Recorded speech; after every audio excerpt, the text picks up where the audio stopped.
brought to you by Agilus Diagnostics. Health test की बात आती है तो मैं भरोसा करता हूँ India largest diagnostics company Agilus diagnostics. खुद को टेस्ट करते रहो। तो आदाब, नमस्कार, गुड इवनिंग, सत श्रीकाल। एक बार फिर आप तमाम का स्वागत है क्राइम तक की कहानी के इस एपिसोड में। उम्मीद है पूरी फैमिली अच्छी होगी, अपना और अपनों का ख्याल रख रही होगी। 11 नवंबर की बात है, मंडे का दिन, मतलब अब से 3 दिन पहले रात के करीब 8:15 बजे थे। इटावा रेलवे स्टेशन से पहले और उस वक्त करीब 8:20 8:25 पे एक ट्रेन आनी थी इटावा रेलवे स्टेशन पर, जिसे रुकनी थी। मरुधर एक्सप्रेस इस ट्रेन का नाम था। ट्रेन धीरे धीरे इटावा रेलवे स्टेशन की तरफ जब बढ़ रही थी, तभी आगे ड्राइवर को पटरी पर कुछ दिखाई देता है। ड्राइवर देखता है कि कोई शख्स ठीक पटरी के बीच में लेटा हुआ है। अब ट्रेन की रफ्तार इतनी थी और वो दूरी इतनी कम जहाँ पे वो शख्स लेटा था कि ब्रेक मारने के बावजूद ये मुमकिन नहीं था कि गाड़ी जो लेटा हुआ शख्स है उससे पहले ही रुक जाए। फिर भी गाड़ी के ड्राइवर ने उसे देखा और पूरी तरह से ब्रेक मारा, लेकिन उस ब्रेक के मारने के बावजूद वो ट्रेन उस पटरी पर लेटे हुए शख्स के ऊपर से गुजर जाती है। उस ट्रेन में कुल 7 डब्बे थे, 7 बोगी, और इंजन मिला दें तो 8। इंजन समेत कुल 7 डब्बे या 7 बोगी उस जगह से गुजर जाती है जिस जगह पर रात के अंधेरे में एक शख्स लेटा हुआ था, लेकिन इंजन की रोशनी और पटरी के किनारे लगे बल्ब की वजह से ड्राइवर ने उसे देख लिया था। अब ब्रेक मार चुका था ड्राइवर। जब वो गाड़ी आगे पहुंचती है स्टेशन से पहले ही, अब गाड़ी जाकर पूरी तरह से रुक जाती है। ड्राइवर फौरन नीचे कूदता है और पीछे की तरफ भागता है। वहां जाकर देखता है वो शख्स अब भी पटरी के बीच में लेटा हुआ है। ड्राइवर और तब तक कुछ और लोग आगे उसे पटरी की तरफ से बाहर निकालते हैं। इस दौरान में कुछ लोग रेलवे पुलिस को फ़ोन कर देते हैं। अब रेलवे पुलिस भी मौके पर पहुंच गई। इधर स्टेशन पर यह था कि इस गाड़ी को प्लेटफॉर्म पर रुकना था। सिग्नल ग्रीन था, उसके बावजूद ये ट्रेन पहले रुक गई। तो स्टेशन पर भी हड़कंप मचा हुआ था कि क्या बात हुई। लेकिन इन तमाम चीज़ों के बीच में उस शख्स को जब बाहर निकाला गया, रेलवे पुलिस आ गई, उसके बाद वो उसे अपने साथ ले गई और फिर से ये ट्रेन अब इटावा रेलवे स्टेशन पर जाकर रुकती है जहाँ इसे पहले रुकना था। अब जो शख्स पटरी के बीचों बीच लेटा हुआ था, आरपीएफ उससे पूछताछ करती है। फिर वो पूरी कहानी सुनाता है। एक कहानी जो दिल को कचोट देने वाली कहानी है। कहानी एक ऐसे कातिल की जो करीब 15 घंटे पहले अपने हाथों से 4 कत्ल करके आया था और अब खुद मौत को गले लगाना था, लेकिन उसके हिस्से में मौत भी नहीं आई। इस शख्स का नाम महेश शर्मा है, कारोबारी बल्कि मुकेश शर्मा। ये एक जौहरी है, ये कहें कि सर्राफा कारोबारी है। इसका काम ये था कि इटावा का रहने वाला दिल्ली आता और दिल्ली से ये जवाहरात खरीद कर थोक में ले जाता और इटावा के अलग अलग जौहरियों को उसे बेचा करता था। एक तरह से होलसेल का इसका काम था। काम वाम ठीक चल रहा था। 2000 में इसकी पहली शादी हुई थी, लेकिन शादी के साल भर बाद एक बेटी हुई और उसके बाद पता चला कि बीवी को कैंसर है। 2003 में बीवी की मौत हो गई। अब बच्ची छोटी थी, लगभग 2 साल की। परिवार वालों ने कहा कि छोटी बच्ची है, पूरी ज़िंदगी पड़ी है, क्या करोगे, दूसरी शादी कर लो। तब मुकेश ने फिर रेखा नाम की एक महिला से, एक लड़की से दूसरी शादी की। उम्र भी कम थी। शादी के बाद रेखा और मुकेश और उनकी जो पहली बेटी हुई थी, पहली पत्नी से भव्या, तीनों खुश थे। धीरे धीरे वक्त बीता। मुकेश को फिर रेखा से 2 और बच्चे हुए, एक बेटी और एक बेटा। दूसरी बेटी का नाम काव्या और बेटे का नाम अभिष्ट रखा। अब धीरे धीरे वक्त बीता। मुकेश का काम ठीक ठाक चल रहा था। बेटी बड़ी हो रही थी। 12वीं के बाद मुकेश ने अपनी बड़ी बेटी को दिल्ली भेज दिया। दिल्ली यूनिवर्सिटी में बीकॉम की वो पढ़ाई कर रही थी। छोटी बेटी 12th कर रही थी इटावा से। बेटा भी 10 साल का। बड़ी बेटी 22 की, छोटी बेटी 16 साल की और सबसे छोटा बेटा 10 साल का था। वो इटावा के स्कूल में पढ़ाई कर रहा था। परिवार पूरा ठीक ठाक था। बड़ी बेटी जो कि दिल्ली यूनिवर्सिटी में पढ़ रही थी, यहीं हॉस्टल में रहती थी। पर अभी दिवाली का वक्त है, 31 अक्टूबर को दिवाली थी, तो पूरा परिवार इकट्ठा था। और भव्या भी, जो मुकेश की पहली पत्नी से जो बेटी हुई थी, वो भी अपने माँ बाप और अपने भाइयों के साथ दिवाली मनाने के लिए इटावा पहुंची थी। सब कुछ ठीक चल रहा था। तो फिर 11 नवंबर को अचानक मुकेश रेलवे की पटरी पर जाकर क्यों लेटा? जब ये पूरी कहानी सामने आई तो कहानी सामने आई 10 नवंबर की रात से, संडे का दिन था। मुकेश ने जो कहानी पुलिस को बताई, और पटरी पर लेटने से पहले उसने एक इटावा के ही पुलिस अफसर के मोबाइल पर एक पन्ने का एक नोट भेजा, जो एक तरह से मौत से पहले का नोट था। और साथ ही उसने अपनी बीवी के मोबाइल पर 3 स्टेटस लगाई, 3 बल्कि 4 स्टेटस लगाई। 3 में पूरे परिवार की तस्वीर थी, उसकी पत्नी की, दोनों बेटियों की और एक बेटे की। और चौथे स्टेटस में सिर्फ एक टेक्स्ट लिखा उसने, और लिखा कि अब ये सब खत्म हो चुके हैं। और एक पन्ने का एक नोट, आखिरी नोट उसने इटावा पुलिस को भेज दिया था। ये सब करने से पहले उसने एक और काम किया। उसने 112 112 नंबर डायल करके पुलिस को फ़ोन किया और कहा कि वो इटावा के इस मोहल्ले में पहुंचे, वहाँ एक घर है, उस घर के अंदर 4 लाशें पड़ी हैं। अब ये सारी कहानी किश्तों में आ रही थी। पुलिस पहुंची, आरपीएफ रेलवे पुलिस से मुकेश को अपने साथ ले गई। अब उसने उससे पूछताछ शुरू की। इधर पुलिस की एक टीम बताए हुए पते के हिसाब से घर पहुंचती है, लेकिन पुलिस पहुंचती उससे पहले ही पूरा मोहल्ला उस घर के आगे इकट्ठा हो गया था। और उसकी वजह थी एक, जो मुकेश की बीवी रेखा का मोबाइल नंबर था, उसके ऊपर 4 स्टेटस थे, और उस स्टेटस में 3 में तस्वीर रेखा और उसके 3 बच्चों की, और आखिरी लाइन की, ये सब खत्म हो चुके हैं। तो पूरा परिवार, चूँकि रेखा के दोस्त पड़ोसी हर एक के पास मोबाइल नंबर होता, आजकल कोई स्टेटस लगाता है फ़ौरन आप देख सकते हैं। तो रिश्तेदारों ने, पड़ोसियों ने ये स्टेटस पढ़ा और वो चौंक गए कि ये क्या है, ये सब खत्म कैसे हो गए। तो पड़ोसी भागे घर की तरफ, देखा तो मुकेश और रेखा के घर के बाहर दरवाजे पर ताला लगा हुआ है। अब उन्हें और भी फिक्र हुई, स्टेटस पे ऐसा लिखा, फिर उन्हें लगा पता नहीं ये लोग कहाँ गए। तब तक मुकेश और रेखा के रिश्तेदार भी उस घर तक पहुंच चुके थे। तो देखा कि वहाँ ताला लगा हुआ है, उन्हें भी कुछ समझ में नहीं आया। अब इस दौरान में 112 नंबर पर कॉल जा चुका था, एक पुलिस अफसर को एक नोट भेजा जा चुका था। तो अब पुलिस की टीम भी पहुंच चुकी थी 11 नवंबर की देर रात। अब पुलिस की टीम, पड़ोसी, मोहल्ले वाले, रिश्तेदार सभी मुकेश और रेखा के घर के बाहर इकट्ठा है। पूरी भीड़ लग गई, तमाम तरह की बातें हो रही हैं। पुलिस के आने के बाद पुलिस ने कुछ पड़ोसियों और रिश्तेदारों को गवाह बनाते हुए घर के दरवाजे का ताला तोड़ने का फैसला किया। घर के दरवाजे का ताला टूटा, अब अंदर दाखिल होते हैं। जिसने भी अंदर का मंजर देखा, उस मंजर को देखकर ही उनकी चीखें निकल गईं। घर के अंदर 2 अलग अलग कमरों में कुल 4 लाशें पड़ी थी, जैसा कि उस टेक्स्ट में लिखा था, जैसा कि उस नोट में लिखा था। एक कमरे में रेखा के साथ भव्या, उसकी बड़ी बेटी, छोटी बेटी काव्या, इन तीनों की लाशें थी। तीनों के गले में रस्सी का फंदा था। इसके बाद दूसरे कमरे में एक और लाश पड़ी थी, और वो थी इस घर के सबसे छोटे बेटे अभिष्ट की लाश, 10 साल की उम्र। मुंह से झाग निकल रहा था, लाशें बिस्तर पर पड़ी थी। आनन फानन में पुलिस की टीम उन लाशों को अस्पताल भेजती है। इधर रेलवे पुलिस के बाद अब मुकेश इटावा पुलिस के शिकंजे में था, उससे पूछताछ होती है।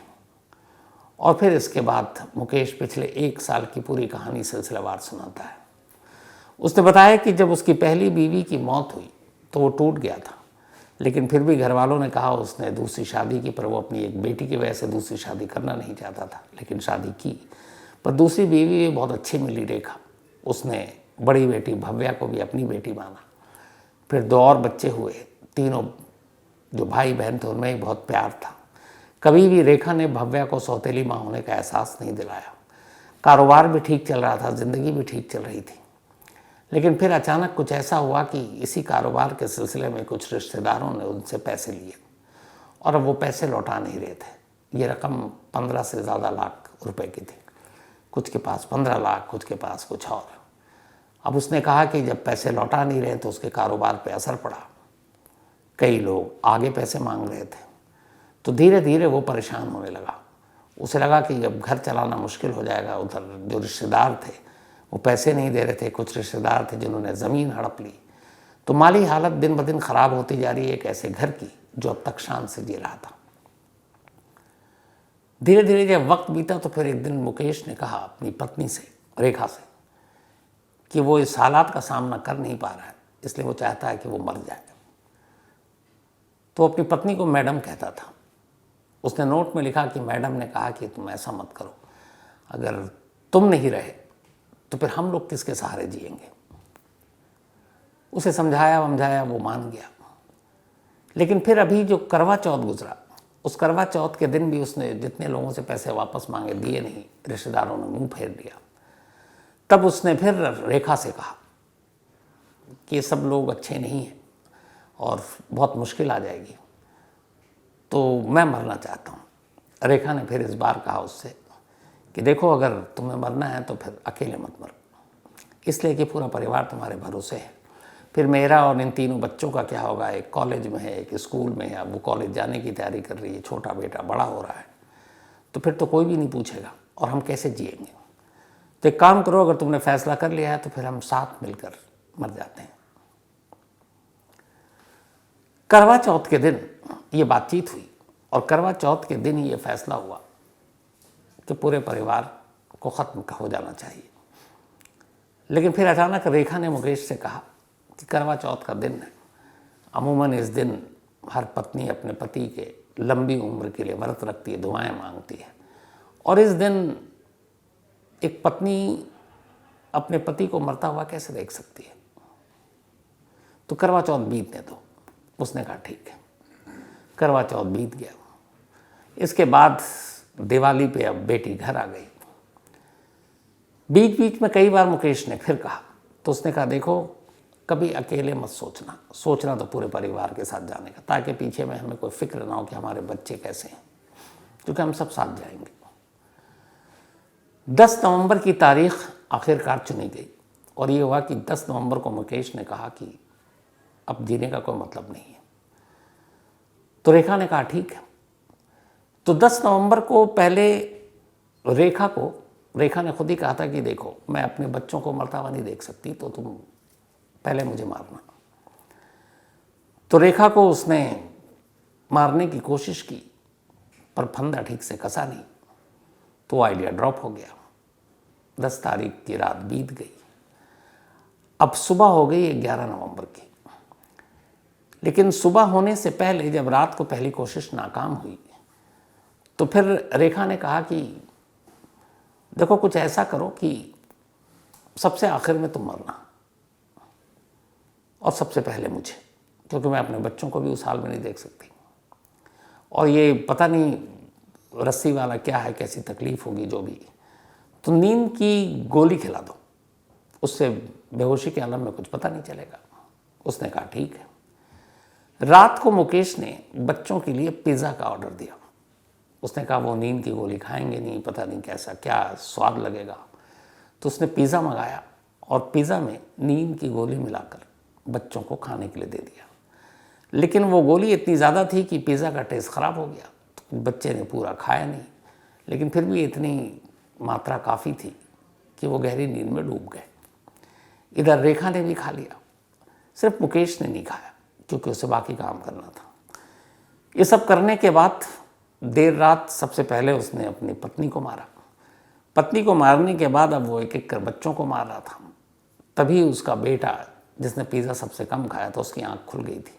उसने कहा पापा आप क्या कर रहे हो? तो उसने कहा बेटा कुछ नहीं, हम जहाँ होंगे साथ होंगे, तो तुझे अपने साथ लेकर चल रहा हूँ। ये कहने के बाद वो अपने बेटे को भी मार देता है, दोनों बेटियों को मार देता है। अब घर के अंदर 4 लाशें थी और ये सब कुछ सुबह 5 बजे से पहले हो चुका था 11 नवंबर को। ये सब करने के बाद अगले 10-12 घंटे तक मुकेश उसी घर में रहता है, उन्हीं लाशों के बीच। 3 लाशें एक कमरे में थी, 1 लाश दूसरे कमरे में। कभी इस तरफ बैठता, कभी बेटे की तरफ जाकर बैठता। और इस तरीके से धीरे धीरे शाम हो गई। जब शाम हुई तो फिर उसने सबसे पहले अपने एक एक कर रिश्तेदारों को फ़ोन करना शुरू किया। उसने कुल मिलाकर 20 कॉल किए और हर एक से बहुत नॉर्मल बात की। किसी को ये नहीं इजहार किया कि वो क्या कर चुका है या क्या करने जा रहा है। फिर अपने बड़े भाई से आखिर में बातचीत की। बड़े भाई ने कहा कि मैं इस वक्त मंदिर में हूँ, पूजा करने आया हूँ, पूजा ख़त्म करते ही तुझे कॉल करूँगा। और ये सारी बातचीत हो गई। इसके बाद उसने एक नोट टाइप किया मोबाइल पे और वो भेज दिया इटावा पुलिस को। एक अफसर का नंबर था उसके पास। फिर वो घर से बाहर निकलता है, दरवाजे पर ताला लगाता है और वहाँ से सीधे इटावा रेलवे स्टेशन की तरफ जाता है। इटावा रेलवे स्टेशन पर पहुँचने का उसका मकसद ये था कि उसे मालूम था कुछ वक्त पहले ही एक वंदे भारत बहुत ही तेज़ फास्ट ट्रेन हमारे यहाँ शुरू हुई अलग अलग स्टेशन के लिए। तो उसे पता था कि वंदे भारत यहाँ से गुजरेगी। तो उसी वंदे भारत ट्रेन के गुजरने से पहले वो पटरी पर लेट जाएगा। लेकिन जब वो वहाँ पहुँचा तो उसे अचानक ख्याल आया कि आज एकादशी है। और फिर उसे ख्याल आया कि इसी एकादशी के दिन उसकी पहली पत्नी की मौत हुई थी 2003 में। तो उसने कहा उसकी पहली पत्नी की मौत एकादशी के दिन हुई और उस वक्त चल रहा था कि इतने घंटे के बाद ये शुरू होगा, ख़त्म हो जाएगा। तो उसने कहा नहीं, मैं उस वक्त नहीं करूँगा जब मेरी पहली पत्नी की मौत हुई थी। तो फिर उसने वंदे भारत को जाने दिया।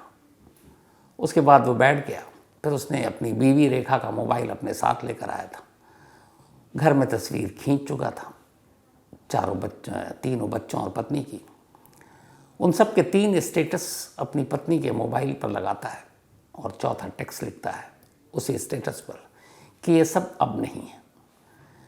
फिर वो स्टेटस लगाने के बाद 112 पर पुलिस को कॉल करता है और कहता है कि इस मोहल्ले में, इस घर पर, इस पते पर आप पहुंच जाइए। उस घर के अंदर 4 लाशें पड़ी हैं और मैं खुद मरने जा रहा हूँ रेलवे स्टेशन के करीब। ये कॉल उसने तब किया जब वो बिल्कुल स्टेशन के करीब था। ये सब करने के बाद अब वंदे भारत तो गुजर गई, पर उसे पता था क्योंकि वो अक्सर कारोबार के सिलसिले में दिल्ली और इटावा का अप डाउन करता रहता था। तो एक मरुधर एक्सप्रेस का टाइम हो चुका था, वो 10-15 मिनट लेट थी, पर उसे मालूम था कि ये ट्रेन आने वाली है। तो जैसे ही सिग्नल हुआ, वो दूर बैठा किनारे देख रहा था। जब सिग्नल हुआ तो जाकर वो दोनों पटरियों के बीच लेट गया। मरुधर एक्सप्रेस के ड्राइवर ने देखा, ब्रेक मारी, लेकिन फासला कम था। पूरी ट्रेन उसके ऊपर से गुजर गई, लेकिन वो पटरियों के बीच इस तरीके से लेटा था कि सिवाय कुछ खरोंच के उसे कुछ नहीं हुआ।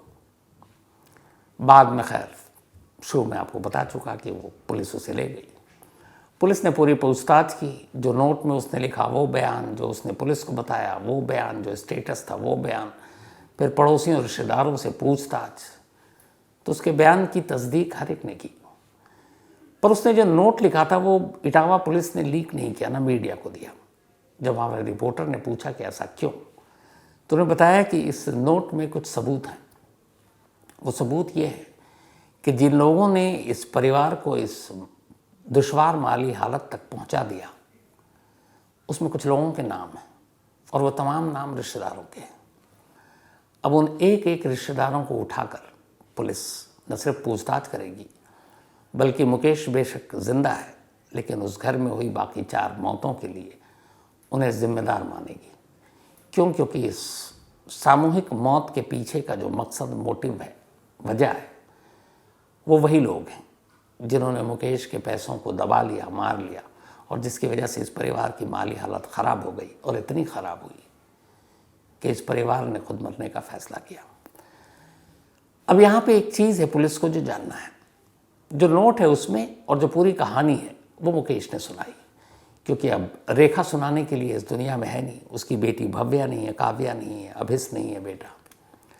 तो अब जो मुकेश के बयान है उसी को जांच कर पुलिस उस बयान की सच्चाई का पता लगाएगी। तो मुकेश की जो पूरी कहानी यह है कि ये उसने कत्ल नहीं किया है, क्योंकि उसकी पत्नी की मर्जी इसमें शामिल थी और पत्नी ने ही कहा था कि हम जाएंगे तो साथ जाएंगे, वरना मैं अकेला जा रहा था तो पत्नी के दबाव और पत्नी की फिर इस बातचीत से वो कन्विंस हो गया कि अगर वो अकेला गया तो अभी तो चलो इधर उधर से कुछ करके घर चला रहा हूँ, जब वो नहीं रहेगा तो इस घर के 4 लोग कैसे रहेंगे। तो इसीलिए उसे पत्नी की बात सही लगी और फिर उसने कहा कि अब एक साथ ही रहना है और फिर इन चीज़ों से दूर, किसी को तकलीफ़ ना हो तो एक साथ मर जाना चाहिए। तो उसके हिसाब से ये मर्डर नहीं किया है, बल्कि ये मर्ज़ी थी उसकी पत्नी की। लेकिन क्या तीनों बच्चों की मर्ज़ी थी, इस बारे में उसके पास कोई जवाब नहीं है। तो अगर पत्नी भी साथ में थी और शामिल थी तो भी फिर ये तीनों बच्चों का कम से कम मर्डर का केस तो बनता है, कत्ल बनता है। हालांकि कायदे से 4 बनता है, पत्नी समेत, क्योंकि पत्नी है नहीं अपनी सफाई देने के लिए। तो पुलिस फ़िलहाल उससे पूछताछ कर रही है, लेकिन इस एहतियात के साथ, क्योंकि वो शख्स खुद अपनी जान देने जा रहा था, तो कहीं उसको कुछ अकेला मौका मिले तो उल्टा पुल्टा ना कर ले। तो बाकायदा उसकी निगरानी रखी जा रही है, बाकायदा मनोवैज्ञानिक को बुलाकर उसकी दिमागी हालत को पढ़ने समझने की कोशिश की जा रही है। और इस दौरान में कुछ रिश्तेदारों को इटावा पुलिस ने उठा लिया है, उनसे भी पूछताछ हो रही है और जल्द ही कुछ लोगों की गिरफ्तारी का ऐलान भी होगा। लेकिन कुल मिलाकर एक अफसोसनाक कहानी। तो कहानी ख़त्म करूं उससे पहले वही अपना सिलसिला। कई बार ऐसा होता, हमारी क्राइम तक फैमिली मेंबर शिकायत करती है कि सर हमारा बर्थडे था, आपने बताया नहीं, विश नहीं किया। अब आप लोगों को एक जवाब देता हूँ आज कि आप लोग शिकायत करते हैं, ठीक है। 10 नवंबर को मेरी वाइफ का बर्थडे था। अब 10 नवंबर था संडे, उससे पहले सैटरडे और फ्राइडे भी मैं जल्दी निकल गया था। मंडे आकर याद ही नहीं, मैंने कहा अब तो निकल गया। तो बर्थडे विश करना ही भूल गया था फैमिली मेम्बर के साथ। तो 10 नवंबर को मेरी वाइफ का बर्थडे, हैप्पी बर्थडे सावी। और 4 लाइनें भेजी थी मेरी वाइफ सावी ने मुझे। आज मुझे लगता है ये लाइनें तुम्हारे लिए ज़्यादा है, मैं वापस तुम्हें ही देता हूँ। वो 4 लाइनें क्या हैं आप सुन लीजिए, आप सभी के साथ शेयर करता हूँ कि तू है तो दिल धड़कता है, तू है तो सांस आती है, तू ना तो घर घर नहीं लगता, तू है तो डर नहीं लगता। ये बड़ी अच्छी लाइन इसलिए लगी मुझे सावी की, क्योंकि पता है कि मुझे अकेले में डर लगता है और इस वक्त बीवी और बेटी दोनों यहाँ हैं नहीं, दूर हैं। तो इस बार और भी बुरा लगा बर्थडे पर हाँ ये है कि जो बेटी ने बहुत अच्छे से अपनी मम्मी का बर्थडे सेलिब्रेट किया, मनाया, मैंने तो सिर्फ वीडियो कॉल पर देखा। तो मिस यू सावी, इस बर्थडे में हम लोग साथ नहीं थे, पर अगले बर्थडे में साथ होंगे, क्योंकि तुम यहीं होगी, फिर दिल्ली में रहोगे। तो हमेशा अच्छी रहो, खुश रहो। और सच बताऊं तो मुझे लगता है कि ये जो क्राइम रिपोर्टिंग है मैं कभी कर नहीं पाता अगर तुमने साथ ना दिया होता, क्योंकि मुझे आज भी याद है कि पूरा घर तुमने संभाला और दफ्तर मैंने संभाला, अपना काम संभाला। कभी मैं इतने शूट पे बाहर कहाँ ज़्यादातर बाहर ही ट्रैवल ही करता रहा, लेकिन कभी एहसास नहीं होने दिया तुमने, क्योंकि मेरे पीछे में तुमने खुद को, चीनी को जिस तरीके से संभाला, पाला, घर को संभाला, वही वजह है कि मैं इतने खुलकर अपना काम कर सका और अब भी कर रहा हूँ। तो थैंक यू सो मच हर एक चीज़ के लिए जो तुमने मुझे दी। Happy birthday once again. इसके अलावा आज आभा श्रीवास्तव जी, इनका भी जन्मदिन है, तो हैप्पी बर्थडे आभा जी। और ये गौरव श्रीवास्तव जी की मम्मी है। साथ ही निशांत सिंह का भी बर्थडे है, तो हैप्पी बर्थडे निशांत। और ये अपने फादर को थैंक यू भी बोलिएगा आप निशांत। गुरजंत सिंह जी का भी बर्थडे है, तो हैप्पी बर्थडे गुरजंत सिंह जी। और ये सुमैल सिंह एंड सिमरत कौर ने भेजा है, ये गुरजंत सिंह के बेटे और बहू हैं।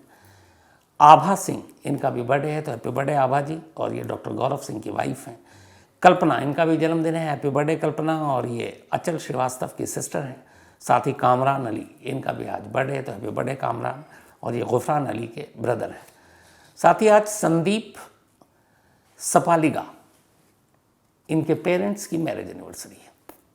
तो संदीप भाई, आपके पेरेंट्स को पूरी क्राइम तक फैमिली मेम्बर की तरफ से हैप्पी मैरिज एनिवर्सरी। दोनों हमेशा अच्छे रहें, ऊपर वाला लंबी उम्र दे। इसके अलावा Mannat Siddiqui and Mohammad Saddam, thank you so much आपके मेल के लिए सद्दाम। लवजीत शिरा, इन्होंने कहानी की फरमाइश की है।